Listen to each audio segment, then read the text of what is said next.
श्री बृहस्पते नमः। ओम नमो भगवते वासुदेवाय नमः। प्रिय श्रोताओं, आज गुरुवार यानी बृहस्पतिवार का दिन। आज इस शुभ अवसर पर आप सभी सुने जा रहे हैं बृहस्पतिवार की संपूर्ण कथा और बृहस्पति देव की आरती। बृहस्पति देवता इस कथा को सुनने वाले सभी को कष्ट दूर कीजिएगा और सभी को मनोकामना पूर्ण कीजिएगा। प्रेम से कहिए बृहस्पति देवता की जय। भारतवर्ष में एक प्रतापी राजा राज करता था। वह नित्य गरीबों और ब्राह्मणों को सहायता करता था। यह सब बात उनकी रानी की अच्छी नहीं लगती थी। वह तो न गरीबों को एक पैसा दान में दिया करती थी, न भगवान को पूजा करती थी और राजा को भी दान देने से मना किया करती थी। एक दिन राजा शिकार खेलने वन में चले गए थे तो रानी महल में अकेली थी। उसी समय भगवान बृहस्पति देव साधु वेश धारण कर महल में भिक्षा के लिए आए और भिक्षा मांगने लगे। रानी ने भिक्षा नहीं देने से इनकार किए और कहे, हे साधु महाराज, मैं तो दान पुण्य से तंग आ गई हूँ। मेरे पति सारा धन लुटा रहे हैं। मेरी इच्छा है कि हमारा धन नष्ट हो जाए, फिर न रहेगा बाँस न बजेगी बाँसुरी। साधु ने कहे, देवी तुम तो बड़ी ही विचित्र हो। धन संपत्ति तो सभी चाहते हैं, पुत्र और लक्ष्मी तो पापी के भी घर होना चाहिए। यदि तुम्हारे पास अधिक धन है तो भूखे को भोजन करवाओ, प्याव लगवाओ, बावड़ी बनवाओ, मुसाफिर के लिए धर्मशाला खुलवाओ। जो निर्धन अपनी कुमारी कन्याओं का विवाह नहीं कर पा सकते हैं, उनका विवाह करवाओ। ऐसा और कई काम है जिनको करने से तुम्हारा यश लोक परलोक में फैलेगा। परंतु रानी पर उपदेश का कोई प्रभाव न पड़ा और वह बोली, महाराज आप मुझे कुछ न समझाए। मैं ऐसा धन नहीं चाहती हूँ जो हर जगह बांटती फिरूं। साधु ने उत्तर दिया, यदि तुम्हारी ऐसी इच्छा है तो तथास्तु। तुम ऐसा करना कि बृहस्पतिवार को घर को गोबर से लीपना, पीले मिट्टी से अपना सिर धोना, स्नान करना, राजा को कहना बृहस्पतिवार के दिन हजामत करवाए, धोबी के कपड़ा धोने देना और मांस मदिरा खाना। इसी प्रकार से 7 बृहस्पतिवार ऐसा करने से आपका सारा धन नष्ट हो जाएगा। इतना कहकर साधु महाराज वहाँ से आलोपित हो गए। साधु के कहने अनुसार बात पूरा करते हुए रानी को केवल 3 बृहस्पतिवार ही बीते कि उनकी समस्त धन संपत्ति नष्ट हो गया। भोजन के लिए राजा का परिवार तरसने लगा। तब एक दिन राजा ने रानी से बोले कि हे रानी, तुम यहाँ रहो। इस शहर में सभी लोग हमें पहचानते हैं, इसलिए मैं कोई छोटा कार्य नहीं कर सकती हूँ। ऐसा कहकर राजा प्रदेश चले गए। वहाँ जंगल में लकड़ी काट कर लाता और शहर में बेचता। इसी तरह वह अपना जीवन जैसे तैसे व्यतीत करने लगा। इधर राजा के बिना रानी जीवन और दासी दुखी रहने लगी। एक बार जब रानी और दासी को 7 दिन तक बिना भोजन के रहना पड़ा तो रानी ने अपनी दासी से कहे, हे दासी, पास के ही नगर में मेरी बहन रहती है, वह बड़ी धनवान है। तू उसके पास जा और तू कुछ मांग के ला, ताकि थोड़ी बहुत गुजारा बसारा हो जाएगा। दासी रानी की बहन के पास गई। उस दिन गुरुवार था और रानी की बहन उसी समय भगवान बृहस्पति देव की कथा सुन रही थी। दासी ने रानी की बहन को अपनी रानी का संदेश दी, लेकिन रानी की बहन ने कोई उत्तर नहीं दिए। जब दासी रानी की बहन को कोई उत्तर नहीं मिला तो वह बहुत ही दुखी हुई और उसे क्रोध भी आया। दासी आपस आकर रानी को सारा बात बता दिए। रानी सुनकर अपने भाग का कोसने लगे। जो भाग में लिखा होगा उसी वही होगा। विपत्ति के समय में कोई किसी को सहारा नहीं देता है और विपत्ति के समय में ही अपना और पराया को समझ में आता है। रानी की बहन ने सोचा कि मेरी बहन की दासी आई थी, परंतु मैं उसे नहीं कुछ बोली, इससे बहुत दुखी हुई होगी। कथा सुनकर और पूजा समाप्त कर वहाँ से अपनी बहन के घर आई और कहने लगी, बहन, मैं बृहस्पतिवार का व्रत कर रही थी, तुम्हारी दासी मेरे घर आई थी, परंतु जब तक कथा होती है तब तक न तो उठते हैं और न तो बोलते हैं, इसलिए मैं नहीं बोली। कहो, दासी क्यों गई थी मेरे घर? रानी बोली, बहन, तुम तो सभी जानते हैं, आपसे कुछ भी छुपा नहीं है। हमारे घर में खाने तक अनाज नहीं था। ऐसा कहते कहते रानी की आंख भर आई। उसने दासी समित पिछले 7 दिनों से भूखे रहने तक बात अपनी बहन की बता दी विस्तार पूर्वक। रानी की बहन बोली, देखो बहन, भाग्य में भगवान बृहस्पति देव सभी को मनोकामना पूर्ण करते हैं। देखो, शायद तुम्हारे घर में अनाज रखा होगा। पहले तो रानी का विश्वास नहीं हुआ, पर बहन के आग्रह करने पर उसे अपनी दासी को घर के अंदर भेजा तो उसे सचमुच अनाज से भरा घड़ा मिला। यह देखकर रानी बड़ी हैरान हुई। दासी रानी से कहने लगी, रानी, जब हम भोजन नहीं मिलता तो हम व्रत ही व्रत करते हैं, इसीलिए क्यों न इनसे व्रत और कथा का विधि पूछ ली जाए ताकि हम दोनों कर सके। तब रानी ने अपनी बहन से बृहस्पतिवार का व्रत के बारे में पूछी कि बहन ने बताई, बृहस्पतिवार के दिन व्रत से में चने की दाल और मुनक्का से भगवान विष्णु की केले की जड़ में पूजन करो तथा दीपक जलाओ, व्रत कथा सुनो और पीला भोजन ही करो। इससे बृहस्पति देव प्रसन्न होते हैं और जो भी इच्छा होता है भगवान बृहस्पति देव सभी को मनोकामना पूर्ण करते हैं। व्रत और पूजा की विधि बताकर रानी की बहन अपने घर लौट गए। 7 दिन बाद जब बृहस्पतिवार आए तो रानी और दासी ने व्रत रखा। घुड़साल में जाकर चना और गुड़ बीनकर ले आए। फिर उन्होंने केले की जड़ तथा विष्णु भगवान की पूजा किए। अब पीला भोजन कहाँ से आए? इसी बात को लेकर दोनों बहुत दुखी थे। चूंकि उन्होंने व्रत रखा था, इसीलिए बृहस्पति देव ने उन्हें प्रसन्न थे, इसलिए वे एक साधारण व्यक्ति के रूप धारण कर 2 थाली में सुंदर पीला भोजन दासी को दे गए। भोजन पाकर दासी बहुत प्रसन्न हुई और फिर रानी के साथ मिलकर भोजन ग्रहण की। उसके बाद वे सभी गुरुवार का व्रत और पूजा करने लगी। बृहस्पति देव भगवान की कृपा से उनके पास फिर से धन संपत्ति आ गए, परंतु रानी फिर पहले की तरह आलस करने लगे।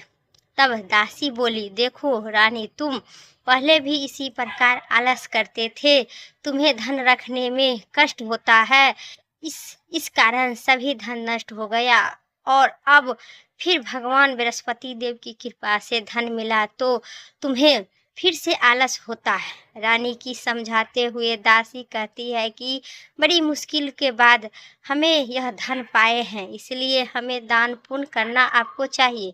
भूखे मनुष्यों को भोजन करवाना चाहिए और धन को शुभ कार्य में खर्च करना चाहिए, जिससे तुम्हारे कुल और यश फैलेगा, स्वर्ग की प्राप्ति होगी और पितृ प्रसन्न होंगे। दासी की बात मानकर रानी अपना धन शुभ कार्य में खर्च करने लगे, जिसके पूरे नगर में उनका यश फैलने लगा। बृहस्पतिवार का व्रत कथा के बाद श्रद्धा पूर्वक से प्रसन्न हुए बृहस्पति भगवान। उसके बाद प्रसाद बांटकर उन्होंने ग्रहण करना चाहिए। इसी दिन राजा दुखी होकर जंगल में एक पेड़ के नीचे आराम आसन जमाकर बैठ गए। वहाँ अपनी दशा को याद करके व्याकुल होने लगे। बृहस्पतिवार का दिन था। एकांत उन्होंने देखा कि निर्जल वन में एक साधु प्रकट हुए। वहां उन्होंने साधु भेष में स्वयं बृहस्पति देवता थे। लकड़हारे के सामने आकर बोले, हे लकड़हारे, इस सुनसान जंगल में तुम चिंता में क्यों बैठे हो? लकड़हारा ने दोनों हाथ जोड़कर मन ही मन प्रणाम किया और उत्तर दिया, महात्मा जी, आप सब कुछ जानते हैं, मैं क्यों बैठा हूँ। यह कहकर रोने लगा। साधु को अपनी आत्मकथा सुनाई। महात्मा जी कहते हैं, तुम्हारी स्त्री ने बृहस्पति बार का भगवान का निरादर किया है, जिसके कारण कष्ट होकर तुम्हें तुम्हारी यह दशा हुई है। अब तुम चिंता मत करो चलो, तुम्हारे सब कष्ट दूर हो जाएगा और भगवान पहले सभी अधिक धन संपत्ति देंगे। तुम बृहस्पतिवार के दिन कथा किया करो। 2 पैसे चने मुनक्का लाकर और प्रसाद बांटो। श्रद्धा से जल के लोटे पर शक्कर मिलाकर अमृत तैयार करो। कथा को पश्चात अपने सारे परिवार और वो को प्रेम से अमृत प्रसाद बांटो। आप सभी ग्रहण करो। ऐसा करने से भगवान तुम्हारी मनोकामना पूर्ण करेंगे।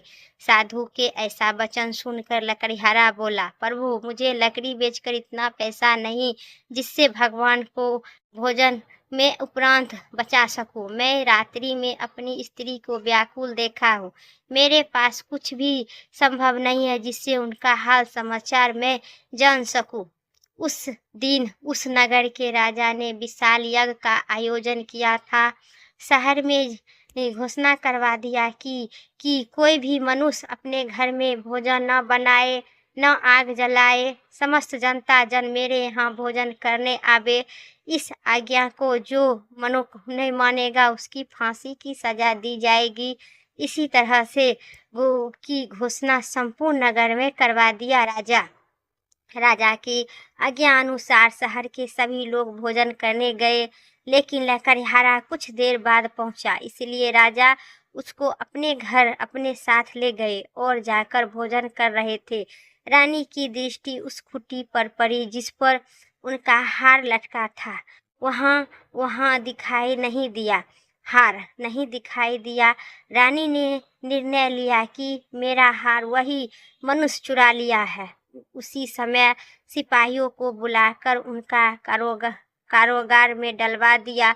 जब लकड़हारा कारागार में पड़ गया तब बहुत ही दुखी मन से विचार करने लगा कि न जाने कौन सी पूर्व जन्म की कर मुझे दुख प्राप्त हो रहा है, और उसी साधु का याद करने लगा कि जंगल में मिला था।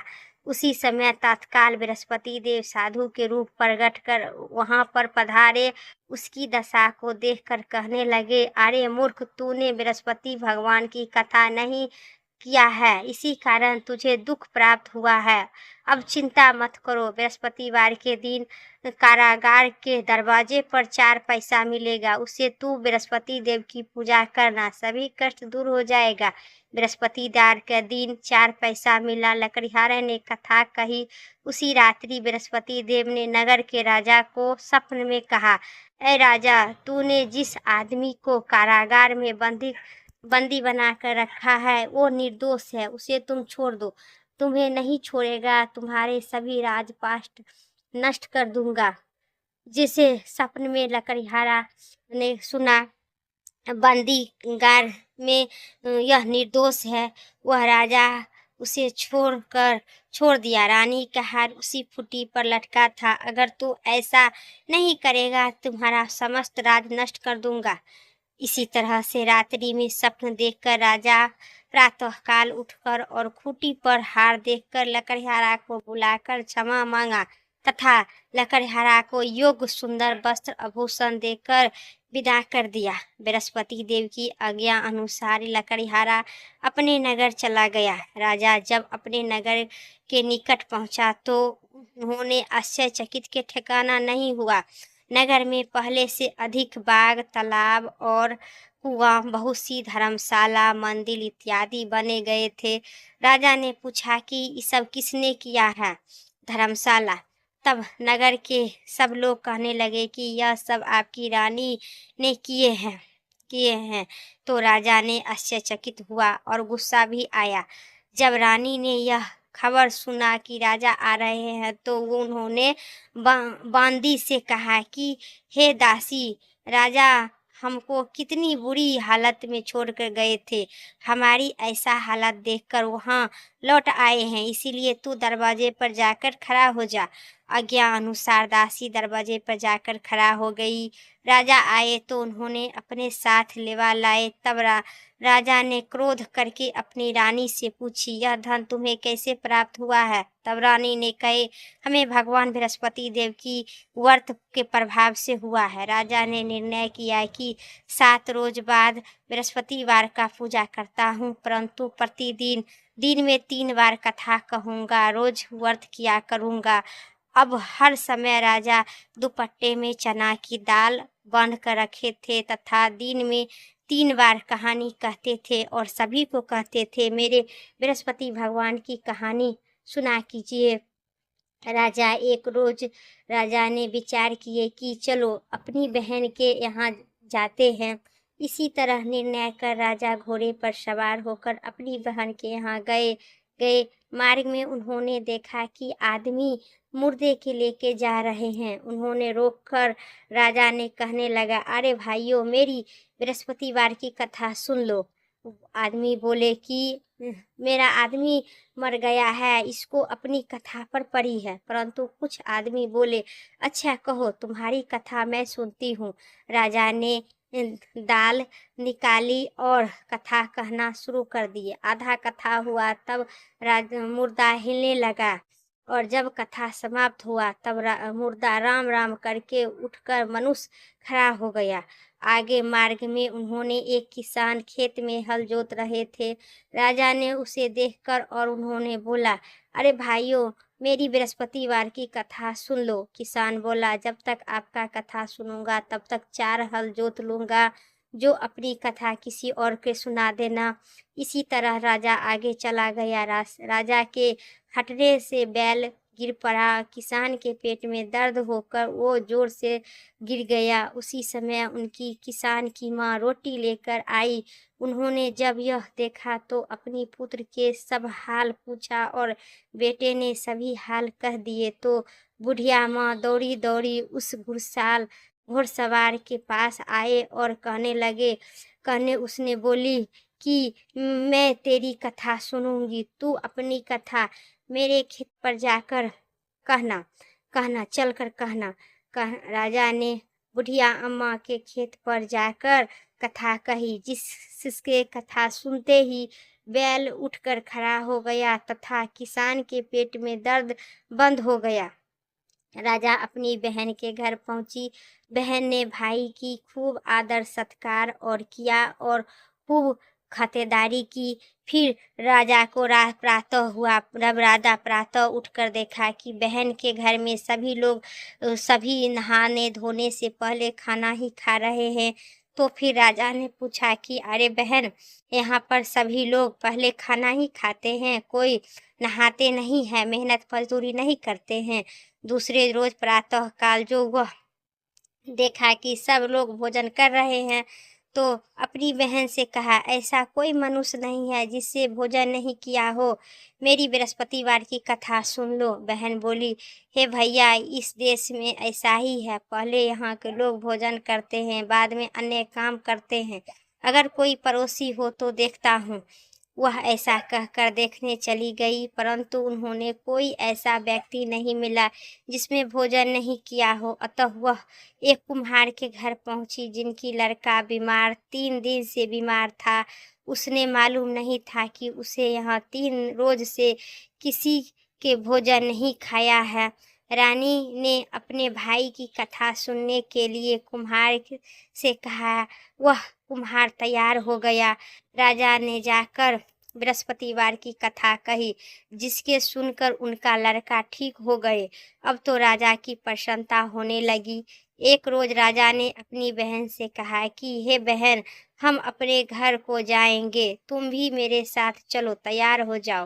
राजा की बहन ने अपनी सास से कही। सास ने कही कि तू चली जा, परंतु कोई लड़का नहीं जाएगा, परंतु मत जाना, क्योंकि तेरे भाई मत ले जाना, तेरे भाई की कोई औलाद नहीं है, इसलिए कोई बालक नहीं जाएगा, तुम अकेले भाई के साथ जा। बहन ने अपने भाई से कहा, हे भाई, मैं चलूंगी पर कोई बालक नहीं जाएगा।